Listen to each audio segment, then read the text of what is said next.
আপনি কি জানেন ২০২৪ সালের দ্বাদশ জাতীয় সংসদ নির্বাচনকে কেন আমি ও ডামি নির্বাচন বলা হয়?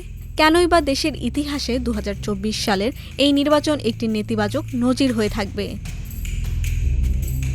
২০২৪ সালের ৭ জানুয়ারি এই নির্বাচন আওয়ামী লীগ সরকারের অধীনে আমি ও ডামি নির্বাচন নামে পরিচিতি লাভ করেছে। অর্থাৎ মূল প্রার্থী আওয়ামী লীগের, প্রতিদ্বন্দ্বী প্রার্থীরাও একই দলের, শুধু পার্থক্য স্বতন্ত্র প্রার্থীর পরিচয়। এর বাইরে ছোট ছোট কিছু দলের প্রার্থীও ভোটে ছিলেন, তবে তারাও আওয়ামী লীগের মিত্র। এই নির্বাচন বুঝতে হলে ফিরে যেতে হবে ২০১৪ ও ২০১৮ সালের নির্বাচনের দিকে। ২০১৪ সালে বিএনপি সহ ১৮ দলীয় জোটের বর্জনের মুখে একতরফা ভোট করে আওয়ামী লীগ। এরপর ২০১৮ সালে সব দল অংশ নিলেও অভিযোগ ওঠে ভোটের আগের রাতেই ব্যালট বাক্স ভরে ফেলার। সরকার বিরোধীরা একে আখ্যা দেয় রাতের ভোট হিসেবে। সর্বশেষ ২০২৪ সালের নির্বাচনের এই কৌশল পরিচিতি পায় ডামি নির্বাচন নামে।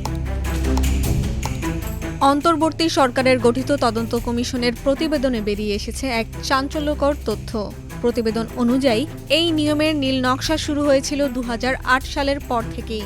রাষ্ট্রের সর্বোচ্চ পর্যায়ের সিদ্ধান্তের প্রশাসন, পুলিশ, নির্বাচন কমিশন এবং গোয়েন্দা সংস্থাগুলোকে এই সাজানো ছক বাস্তবায়নে ব্যবহার করা হয়।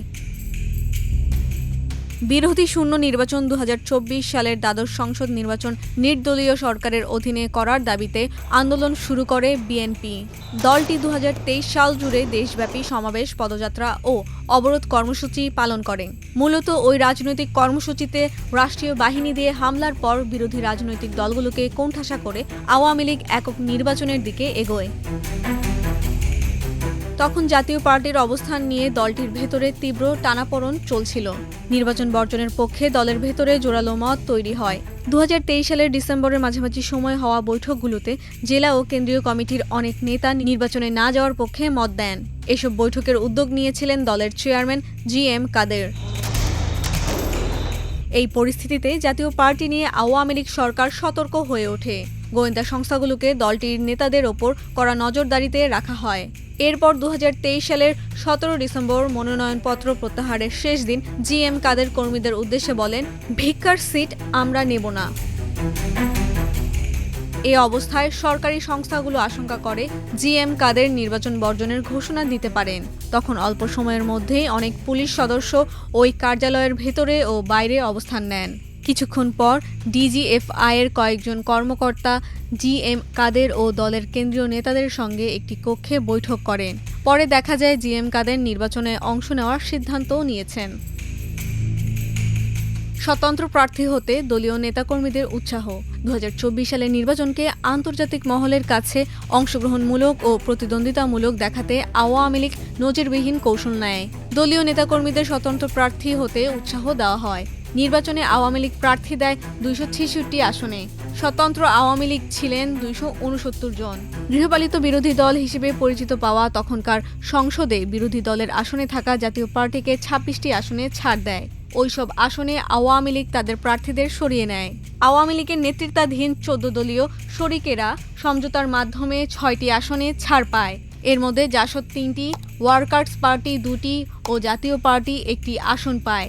তারা অবশ্য আওয়ামী লীগের দলীয় প্রতীক নৌকা নিয়ে নির্বাচন করেছেন। বিতর্কিত ৩টি নির্বাচনের বিষয়ে গঠিত তদন্ত কমিশনের প্রতিবেদনে বলা হয়, ২০২৪ সালের নির্বাচনকে প্রতিযোগিতামূলক দেখাতে গোয়েন্দা সংস্থাগুলোর সক্রিয় ভূমিকা ছিল।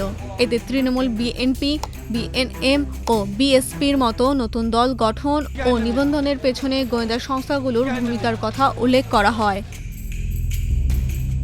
বিএনপি নেতা শাহজাহান ওমরকে কারাগার থেকে মুক্ত করে দ্রুত আওয়ামী লীগে যোগ দেওয়ানো, কল্যাণ পার্টির চেয়ারম্যান সৈয়দ মোহাম্মদ ইব্রাহিমকে বিশেষ সমঝোতার মাধ্যমে নির্বাচনে আনা, এসব ছিল গোয়েন্দা সংস্থা ও প্রশাসনের সহযোগিতায় রাজনৈতিক ইঞ্জিনিয়ারিংয়ের অংশ।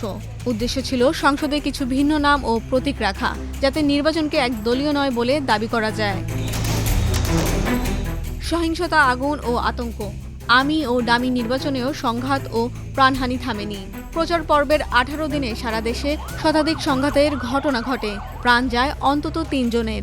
বিএনপি জামাত সহ বিভিন্ন দলের ডাকা ৪৮ ঘন্টার হরতাল অবরোধের মধ্যে অনুষ্ঠিত ওই ভোটের আগের ২৪ ঘন্টা ছিল চরম অস্থির। ১৪ জেলার ২১টি ভোট কেন্দ্রে আগুন দেওয়া হয়। এর বাইরে নির্বাচনী ক্যাম্প, যানবাহন ও বিভিন্ন স্থাপনায় অগ্নিসংযোগের ঘটনা ঘটে।